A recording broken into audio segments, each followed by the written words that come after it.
Seja bem-vindo ao programa Vida Plena. Qual é o objetivo desse programa?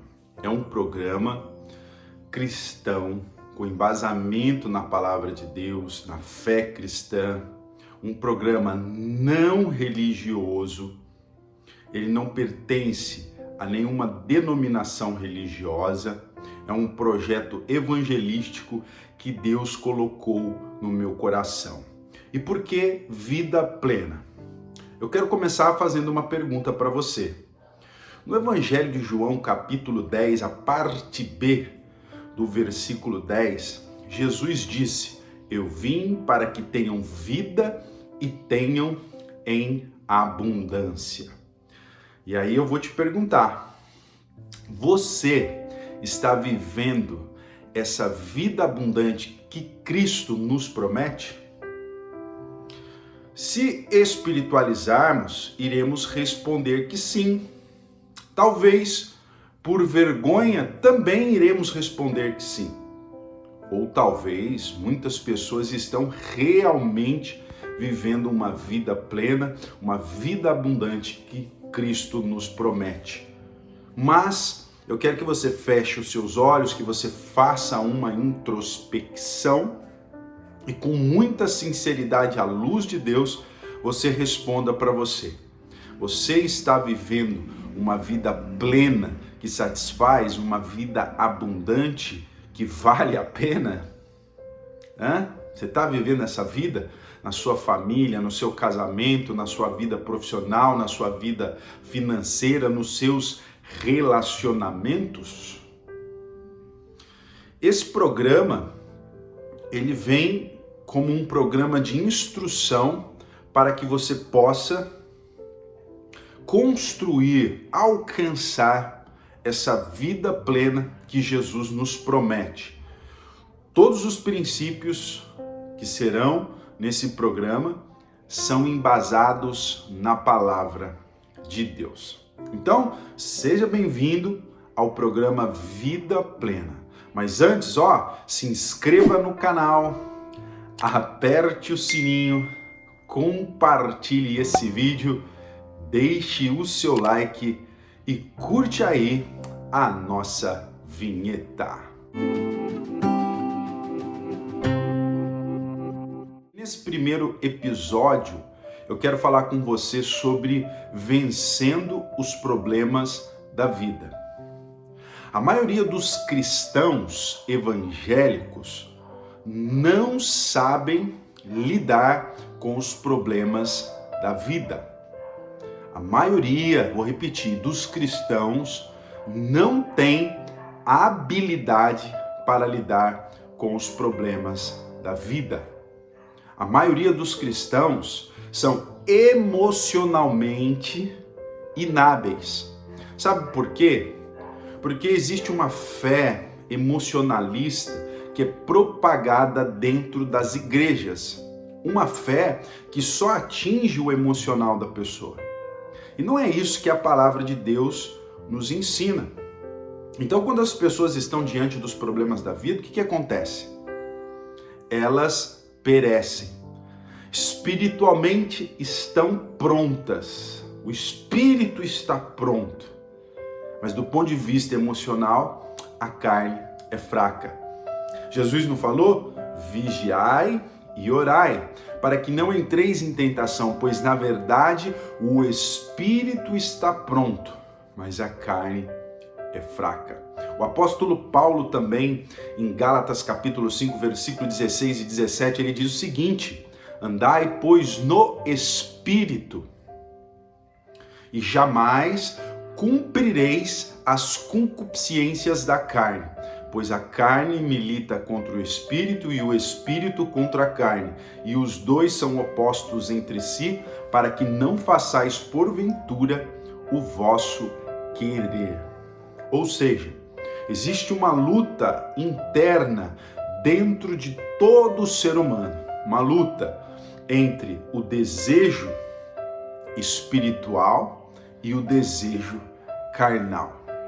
Paulo também, em 1 Tessalonicenses capítulo 5, versículo 23, ele diz: "E o Deus de toda paz vos santifique, e todo o vosso ser, espírito, alma e corpo sejam plenamente conservados e irrepreensíveis para a vinda do nosso Senhor Jesus." Todo ser humano é corpo, é mente e é espírito. E a maioria dos que professam e que vivem um tipo de fé que eu denomino como fé emocional só cuidam do espírito. É de suma importância cuidar da vida espiritual, mas devemos nos estruturar na vida mental, que representa pensamentos, sentimentos, emoções, relacionamentos e dentre outras áreas que representa a nossa alma, a nossa mente. Então, quando muitos cristãos estão diante dos problemas da vida, diante das adversidades da vida, eles perecem. Na igreja, oh glória, espiritual. Na vida cotidiana, do ponto de vista mental, do ponto de vista psicoafetivo, do ponto de vista emocional, são pessoas imaturas, pessoas que não têm habilidade para vencer os momentos difíceis da vida. O texto que eu vou me embasar para esse vídeo, para essa mensagem, para esse programa, João 16:33, aonde Jesus insere os seus discípulos na realidade da vida. E ele diz assim: "Tenho-vos dito essas coisas para que em mim tenhais paz. No mundo tereis aflições, mas tende bom ânimo, eu venci o mundo." Jesus está dizendo para os seus discípulos: na vida terrena, passageira, que vocês terão, sendo cristão ou não, vocês passarão por adversidades, tribulações e lutas. E essa é a primeira máxima dos problemas e das adversidades da vida. Todo ser humano, seja cristão ou não, passou, está passando ou irá passar por problemas e adversidades. Você, por exemplo, que está assistindo esse vídeo, você está passando por um momento difícil? Você está passando por algum tipo de adversidade? Comente aqui no vídeo. Segundo, toda adversidade sobrevém na nossa vida não para que nós perecemos, não para nos humilhar, nos colocar em uma situação de opróbrio. Toda adversidade tem propósitos. E o primeiro propósito é trazer para a nossa vida aprendizado e crescimento, seja na vida humana ou na vida espiritual. E a prova disso é você ler a história de José. José foi traído pelos seus irmãos, foi vendido como escravo ao Egito, ou seja, traído pelos irmãos, retirado da sua parentela e perdeu tudo. E foi morar na casa de Potifar trabalhando como escravo. Lá na casa de Potifar, sendo fiel a Deus, sendo fiel a Potifar, a mulher de Potifar começou a dar em cima dele, começou a tentá-lo. E ele, fiel a Deus, fiel a Potifar, foi preso injustamente. Depois lá na prisão, fiel a Deus, fiel aos carcereiros, aos funcionários da prisão, ele ajudou o copeiro do faraó. E quando o copeiro do faraó estava saindo da prisão, ele falou assim: lembra-te de mim quando estiverdes na presença do rei. E a Bíblia diz que passando aproximadamente 2 anos, José ficou abandonado, esquecido na prisão. Como a vida dá voltas, se hoje você está embaixo, Deus amanhã pode colocar por cima, porque Deus não te fez por cauda, Deus te fez por cabeça. Se você está passando por adversidades, a adversidade tem também o propósito de honrar você, de colocar você em um lugar de honra, de destaque. Basta você aprender a lidar com as adversidades, e é isso que a gente vai falar nesse vídeo de hoje. Então o mundo dá voltas. José se torna o segundo homem mais poderoso do Egito, o segundo homem mais poderoso do mundo. E ele reencontra os seus irmãos, aqueles que o traíram. José podia se vingar, José podia prendê-los, José podia matá-los. Mas José era com Deus. Quando Potifar viu que Deus era com José e que tudo que José fazia prosperava, colocou ele como mordomo. Ou seja, José tinha uma vida com Deus, vida espiritual edificada, mas também tinha uma vida emocional madura. José era uma pessoa que aprendeu com as adversidades. Em vez de se vingar dos seus irmãos, José se revela aos seus irmãos e diz para ele: não fiquem com medo. Deus permitiu por meio de maravilhas que eu viesse à frente de vocês para ajudar os pais, os irmãos e o seu povo. José, na tradução na linguagem dos dias de hoje, chama a adversidade, chama problemas de maravilhas. Então, se você está passando por uma adversidade, se você está passando por problemas na sua vida, presta atenção. Deus está trabalhando setores da sua vida para que você cresça, amadureça e evolua, para que você tenha aprendizado. A adversidade sempre vem para fazer que nós cresçamos. Quantas adversidades eu passei na minha vida, e se não fosse essas adversidades, se eu não tivesse a mente aberta para entender que essas adversidades estavam trabalhando setores específicos da minha vida, forjando meu caráter para que eu pudesse crescer e amadurecer, talvez eu não teria uma certa maturidade nos dias de hoje. Então, todas as vezes que você estiver passando por adversidades, não reclame, não murmure, peça discernimento ao Espírito, para que Deus possa te revelar o que Ele está fazendo na sua vida, quais setores Ele está trabalhando na sua vida. E o segundo propósito é fazer com que os propósitos de Deus se cumpram na sua vida. Esses dias eu vi um testemunho muito interessante. Um rapaz, ele pedia uma determinada condição de vida financeira e ele falou assim: eu pedia, e Deus um dia falou ao meu coração: você ainda não está preparado para receber. José, com 17 anos, não estava preparado para ser o segundo maior homem poderoso do mundo.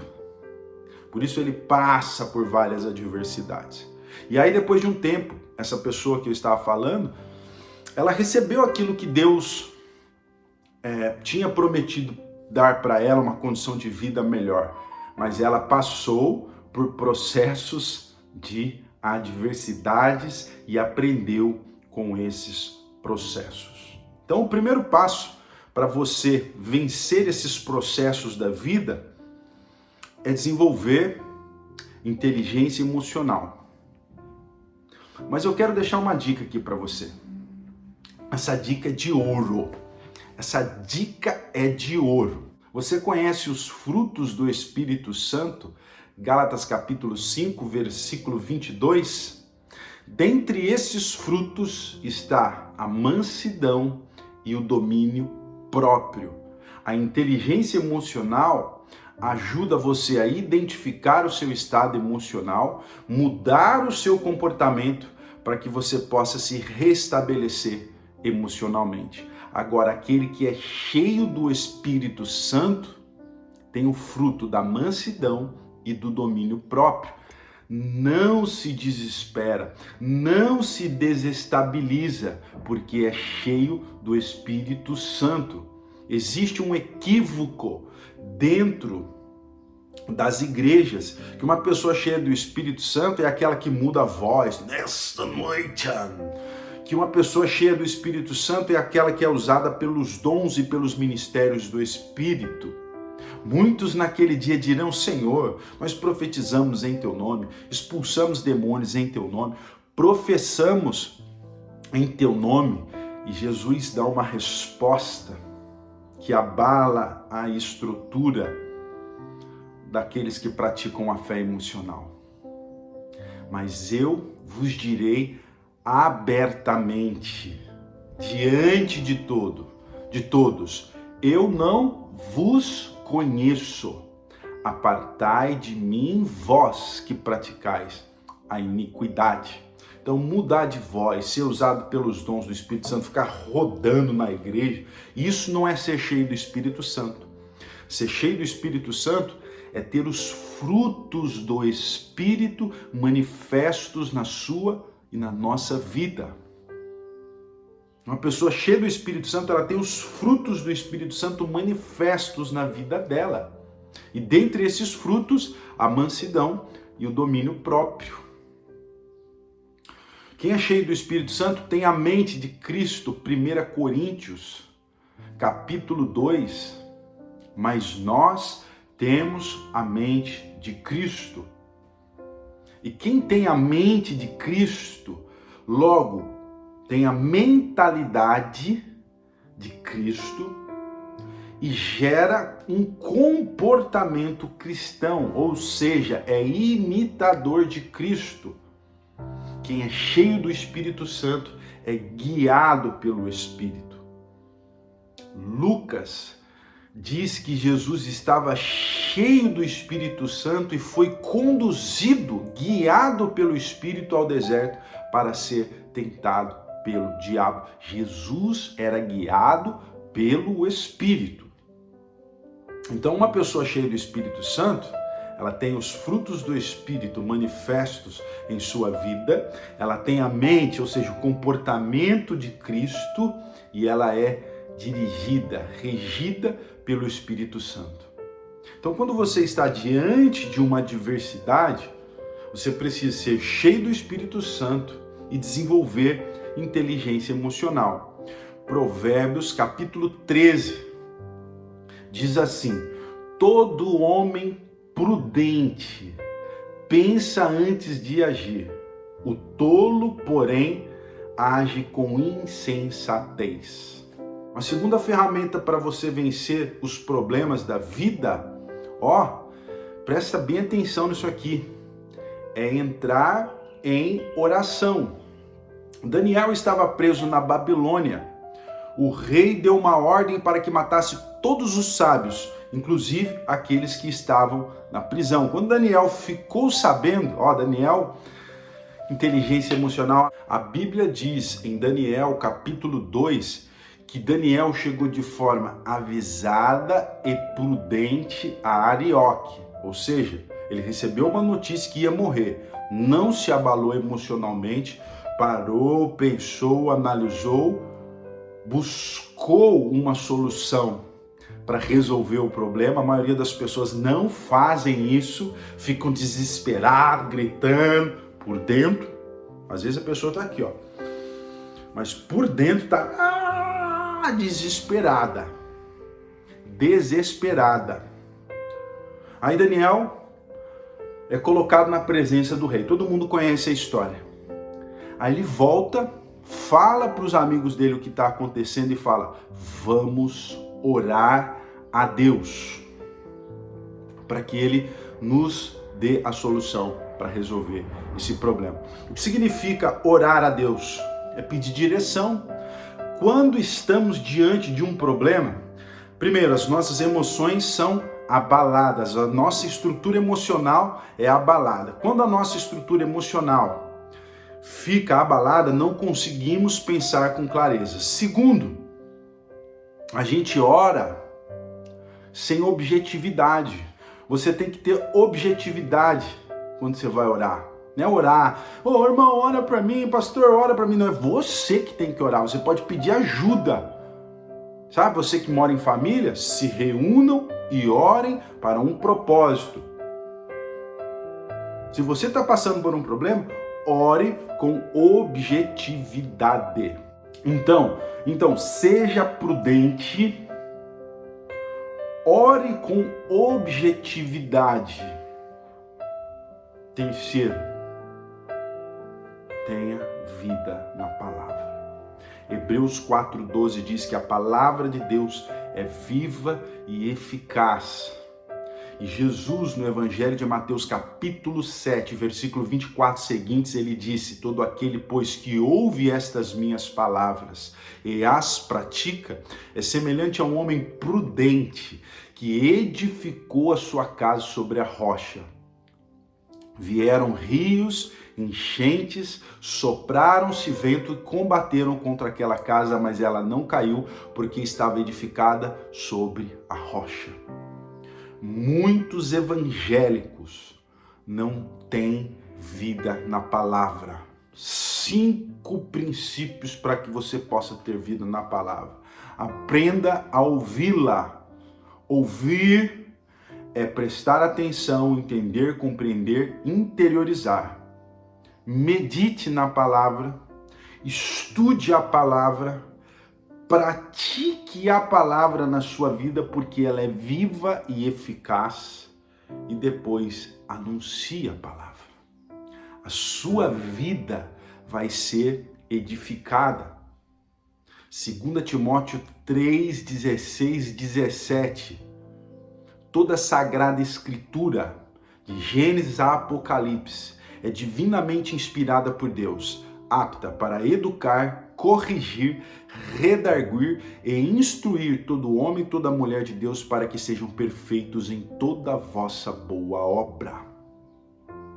Se você quer vencer os problemas da vida, se você quer vencer as adversidades, seja cheio do Espírito Santo, desenvolva inteligência emocional, a gente vai falar sobre isso nesse programa.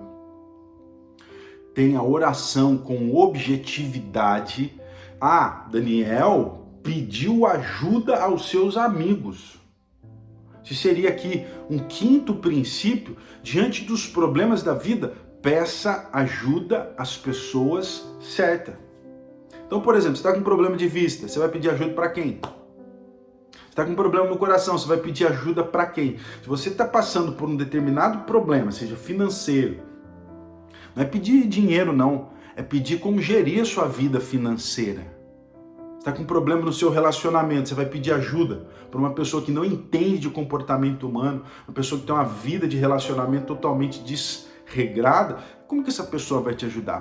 Procure pessoas maduras que minimamente entendam do comportamento humano e vivem uma fé racional, transcendente e teológica.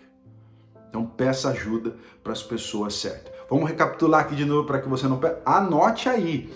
Para vencer os problemas da vida, para vencer as adversidades da vida, primeiro, eu preciso ser cheio do Espírito Santo e desenvolver inteligência emocional. Segundo, eu preciso orar com objetividade. Terceiro, eu preciso ter vida na palavra. E quarto, eu preciso pedir ajuda para as pessoas certas. Beleza? Se você, curtiu esse vídeo, se inscreva aqui no canal, é gratuito, tá? Aperte o sininho, deixe o seu comentário, compartilhe esse vídeo e deixe o seu like, tá bom? Programa Vida Plena, um programa de instrução e edificação para a sua vida. Deus te abençoe e até a próxima.